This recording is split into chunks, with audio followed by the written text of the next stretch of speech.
Bonjour et bienvenue à la réalité de la parentalité. Je suis Danielle Baker et aujourd'hui, nous allons parler de la réalité des parents et en fait, la réalité de bien prendre soin de nous en tant que parents. On se néglige souvent, on se culpabilise, on veut pas, on s'occupe de tout le monde, on oublie de s'occuper de nous.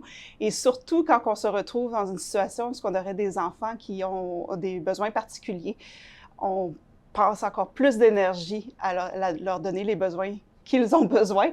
Alors, mon invitée aujourd'hui, Christine Labbé, va nous parler de l'importance du cheminement du parent, de s'assurer qu'on prend bien soin de nous pour qu'ensuite on puisse être très présent pour nos enfants. Alors, merci Christine.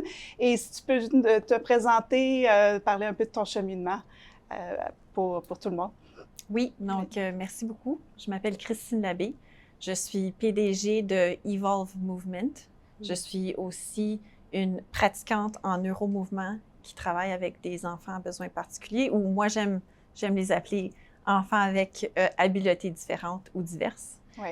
Et puis, je suis aussi coach en parentalité consciente et co-hôtesse d'une communauté pour parents, justement, où est-ce qu'on parle beaucoup de prendre soin de soi et puis l'importance de prendre soin de soi pour justement être capable de supporter nos enfants. Un aspect très important, je suis aussi maman de 2 enfants, dont une petite fille avec le syndrome du Rett. Donc, je comprends vraiment ce que c'est d'être dans les souliers des parents. Ça. Tu es en bonne mesure de nous appuyer là-dessus. Alors, on va passer à la pause et au retour, on va parler vraiment de l'importance de prendre soin de nous. On se reparle bientôt.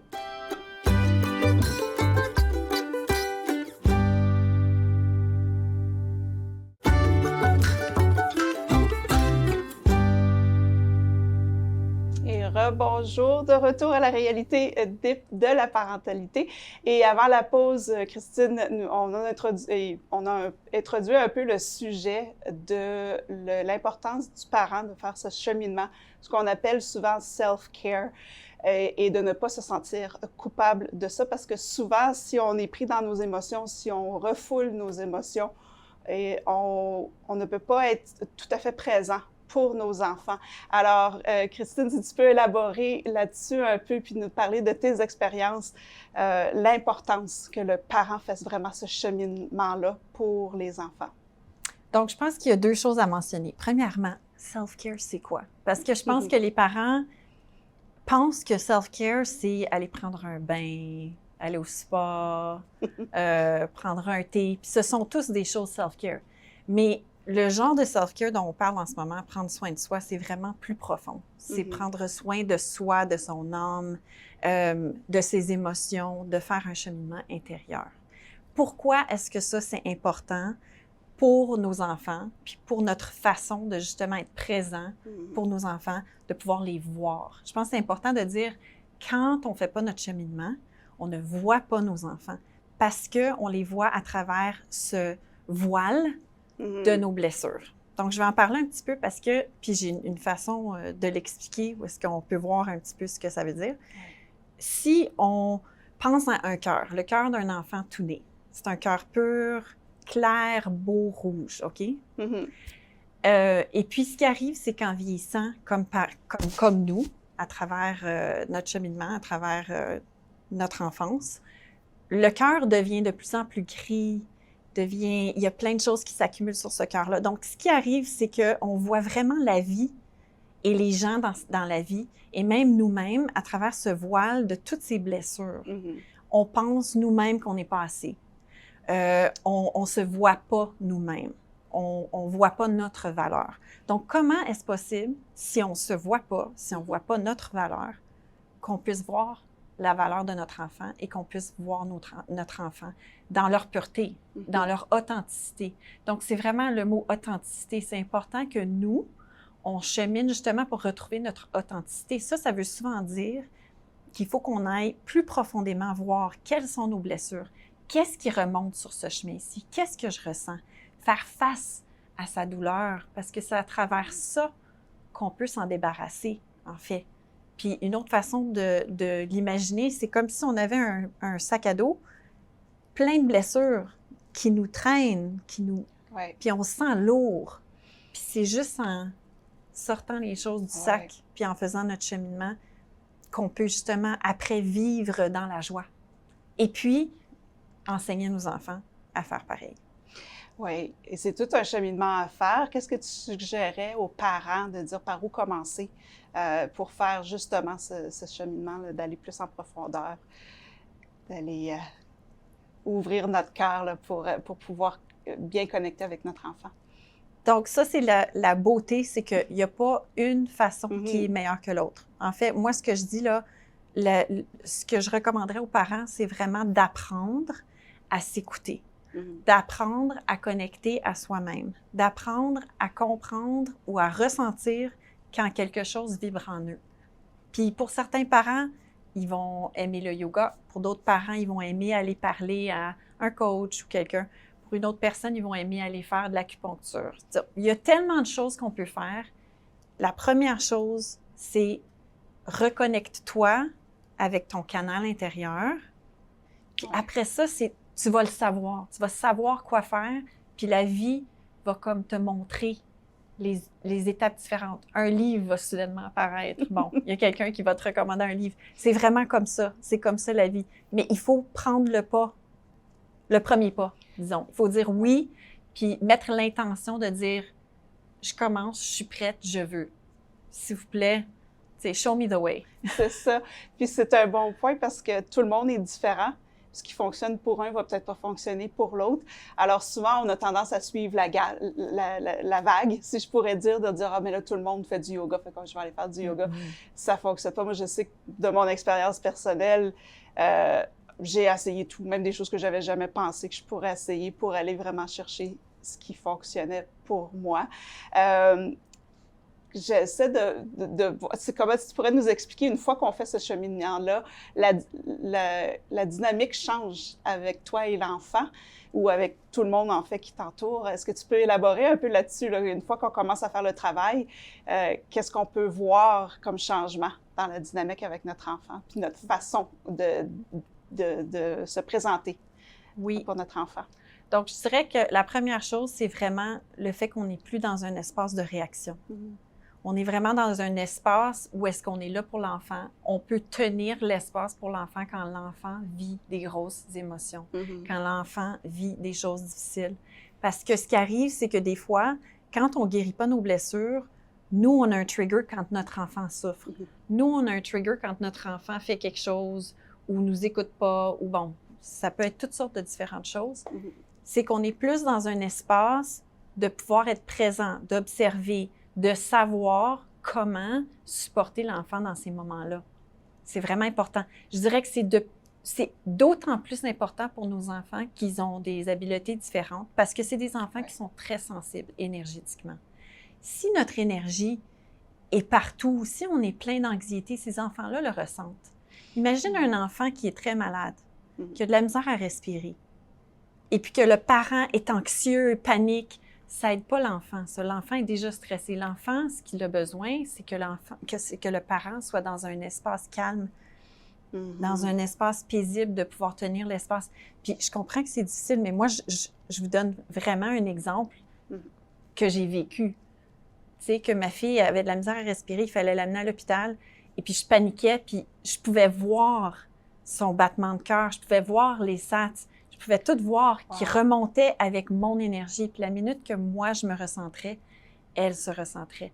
C'est vraiment important. On ne réalise pas à quel point notre énergie, ce qu'on communique à travers notre énergie, affecte nos enfants. C'est puissant. C'est très puissant. Puis oui, puis lorsqu'on est en mode survie, on ne le voit pas.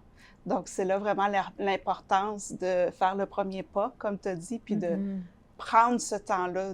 C'est pas égoïste, c'est pas du tout, c'est que vous allez aider vos enfants en prenant soin de nous, premièrement.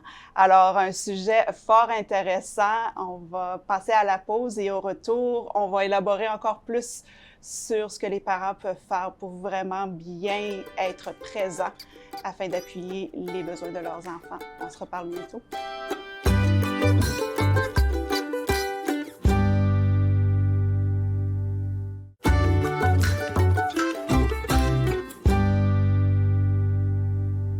bonjour à la réalité de la parentalité.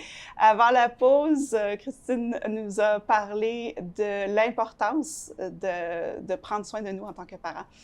Et on va élaborer un peu là-dessus parce qu'on a déjà parlé des voiles, le voile qu'on met autour de ou les murs, des fois que les gens vont dire autour de notre cœur, mais de parler vraiment de l'importance de s'aimer nous-mêmes, de savoir que oui, on en fait assez, qu'on n'a pas besoin de vivre des succès tout le temps pour être aimé.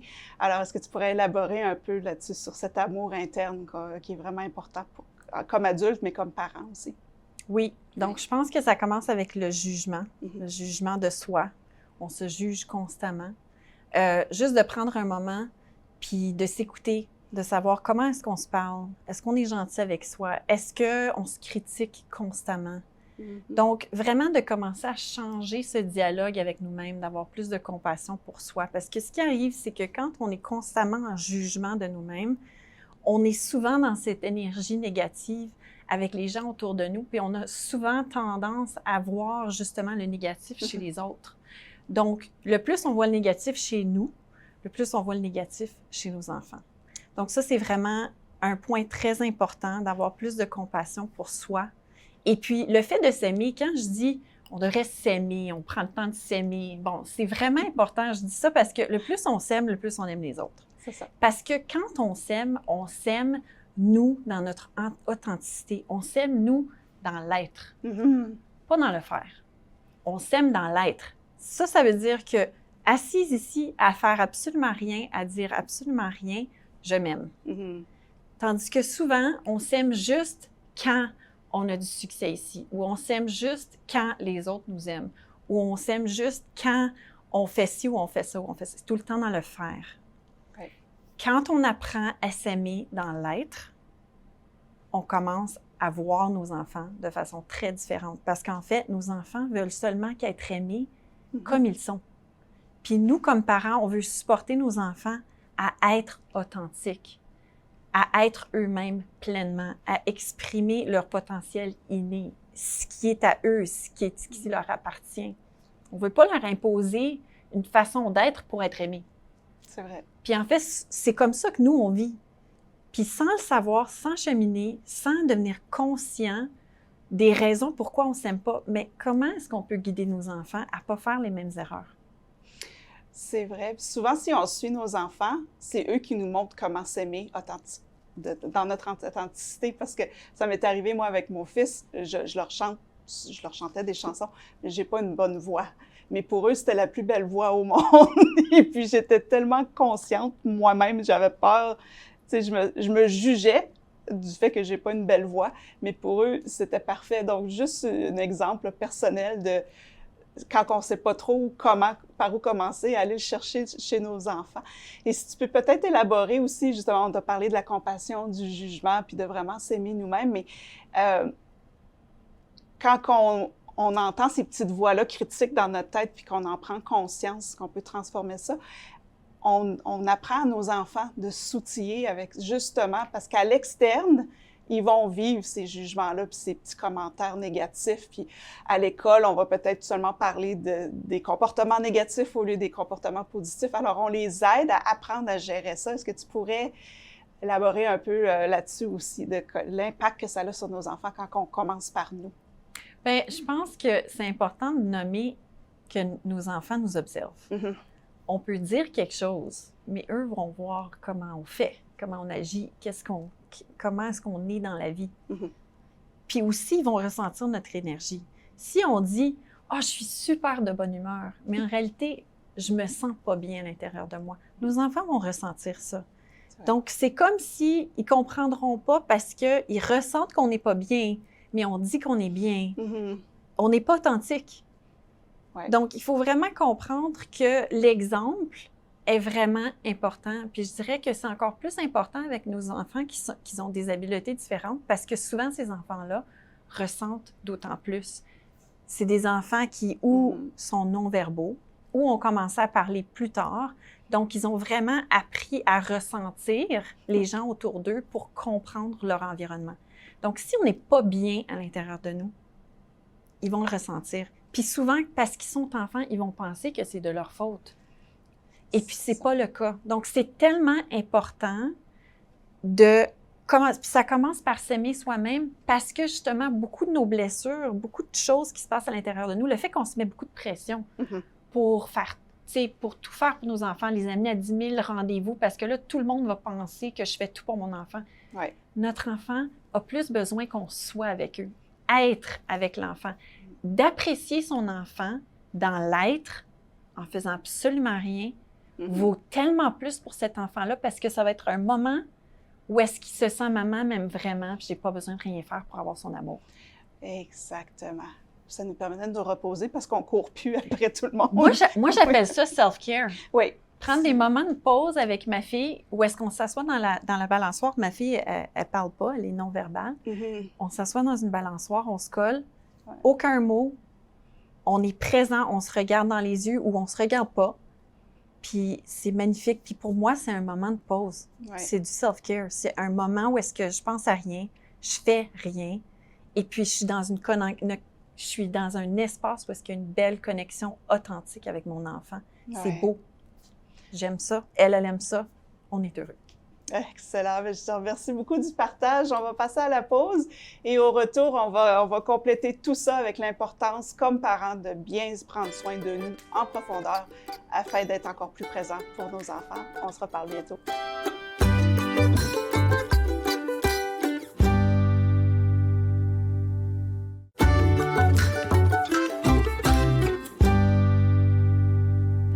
Bonjour à la réalité de la parentalité. Avant la pause, Christine nous a parlé de l'importance de s'aimer, en fait, en tant que parent, en tant qu'adulte, afin de pouvoir transmettre cet amour-là aux gens qui nous entourent et surtout à nos enfants. Et puis, tu avais parlé justement là, de ce travail interne qu'on doit faire et d'aller trouver là, tous les déclencheurs là, qui vont aller faire surmonter les traumatismes qu'on aurait vécus. Mais des fois, quand on est en train de faire ce cheminement-là en tant que parent ou en tant qu'adulte, le fait d'être entouré de gens qui vivent des choses semblables aide énormément parce qu'on se sent seul quand on vit ça. Et lorsqu'on se retrouve dans une communauté de gens qui ne vont pas nécessairement vivre la même chose que nous, mais qui font ce cheminement-là aussi, ça nous permet de voir qu'on n'est pas les seuls. Et là, on se juge encore moins parce qu'on se dit « Wow, je suis normale. » C'est peut-être pas normal pour nous, mais je suis normale. Alors, est-ce que tu pourrais nous parler un peu de l'importance de s'entourer de gens qui pourraient nous appuyer dans ce cheminement-là? Oui, en fait, je dirais même comme parent, j'ai rencontré tellement de parents qui m'ont tellement aidée. Je pense que les autres parents, c'est des ressources magnifiques parce qu'ils ont essayé des choses, ils ont vécu des choses, ils ont cheminé. Et puis justement, c'est la beauté du fait que chacun a un chemin différent. Donc, peut-être qu'on rencontre quelqu'un au bon moment parce qu'eux ont quelque chose à nous partager et vice-versa sur notre chemin. Donc, vraiment, la communauté, c'est important. Et puis, justement, on se sent souvent isolé comme parents. Surtout les parents qui ont des enfants avec habiletés différentes. Très, très isolés. Ouais. Et puis, en fait, on se sent un peu perdu parce qu'on on se fait souvent dire de ne pas écouter notre intuition, de ne pas écouter ce que notre voix intérieure nous dit par rapport à notre enfant. Donc, non seulement on se sent isolé, mais en plus, on se sent perdu. Donc, c'est pour ça, justement, qu'à Evolve Movement, on a créé une communauté pour parents, ça s'appelle Evolving Together, où est-ce qu'on apporte plein de parents ensemble qui ont choisi de cheminer, qui ont choisi de prendre ce pas de l'avant pour pouvoir mieux comprendre comment être avec leurs enfants pour que leurs enfants, justement, rejoignent leur potentiel inné. Donc, le but ultime, c'est vraiment de pouvoir supporter nos enfants, mais ça passe à travers nous en premier. Donc, cette communauté-là, c'est vraiment important pour les parents. Puis c'est un espace où est-ce que, justement, ils peuvent aller plus profondément, découvrir différentes modalités qui vont les aider. C'est aussi un espace où est-ce qu'ils peuvent écouter d'autres parents, écouter le cheminement, écouter les différents stages, donc comprendre où est-ce que je suis dans ces différents stages sur le chemin avec mon enfant, puis où est-ce que je peux aller. Ouais. Où est-ce que je peux aller? C'est vraiment ça, c'est vraiment d'expliquer aux parents c'est possible de vivre ta meilleure vie avec ta famille qui est différente. C'est entièrement possible. Puis en fait, je dirais même que c'est plus possible parce que il y a certaines choses qui se présentent dans notre vie qui nous forcent à nous réveiller. Oui. On est forcé à se réveiller. On est forcé à changer. Puis ça fait en sorte qu'on a plus accès à notre meilleure vie. Oui, et en effet, ça nous allège un peu. On dirait qu'on n'a pas ce fardeau-là de jugement, d'inquiétude et de tout. Donc, on pourrait en parler pendant toute la semaine, je crois, mais je te remercie beaucoup, Christine, de partager ton expérience et des ressources qu'on peut aller chercher en tant que parent. En fait, avec toute son expérience, Christine a un livre qui va sortir bientôt, donc assurez-vous. On va vous laisser les coordonnées de Christine. Vous pouvez aller chercher plus d'informations et c'est très important toujours de continuer la conversation. Alors, vous pouvez suivre ma page Facebook de Being Connected où on va avoir des onglets pour chaque sujet. On parle dans les émissions de la réalité de la parentalité. Alors, on vous invite à faire les premiers pas. Prenez soin de vous. Prenez du temps pour vous et allez chercher l'aide, les ressources et surtout une communauté qui va pouvoir vous appuyer à vivre des beaux moments comme parents, de vous valoriser comme parents également afin que vous êtes plus confiants dans vos choix. Et comme ça, vous allez pouvoir transmettre toute cette belle énergie à vos enfants. Donc, sur ce, on vous laisse et on se reparle bientôt. Si tu peux partager avec nous qu'est-ce que les parents peuvent faire pour soulager un peu le fardeau des enfants et que les enfants vont ressentir. Parfait. Alors, si on parle donc, le divorce, ça affecte, comme je dis tout à l'heure, ça affecte toute la famille, les parents, comme les enfants. Mais il faut, à ce moment-là, c'est un événement, c'est un changement, c'est un deuil pour les parents aussi qu'ils fassent là. C'est un deuil de fin de mariage. Mais dans tout ça, il ne faut pas oublier que l'enfant, il vit ça, peut-être, je peux dire, doublement au niveau émotionnel, au niveau de l'impact de ce divorce sur lui. Alors, comme parents, on peut chercher de l'aide. C'est très, très important de chercher de l'aide, là, si on n'est pas capable de passer à travers ça. Mais avant tout, là, les parents ont contrôle sur 3 facteurs. 3 choses si je peux faire résumer tout ça dans le premier facteur, ça sera le degré et la durée de l'hostilité entre les parents. Ouais. Le temps que l'hostilité est longue et assez intense, là, l'enfant vit ça très, très difficile. Et je vais mettre entre parenthèses que les procédures judiciaires, ça n'aide pas des fois. Parce que on rentre dans le blâme, on rentre dans les récompenses, les compensations, tout ça. Là. Alors, ça fait juste élargir un petit peu le trou de l'hostilité entre les 2 parents et ça affecte pas mal l'enfant. Alors, à ce moment-là, il faut vraiment, vraiment mettre l'enfant comme une priorité et chercher à travailler tous les 2 dans l'intérêt de l'enfant.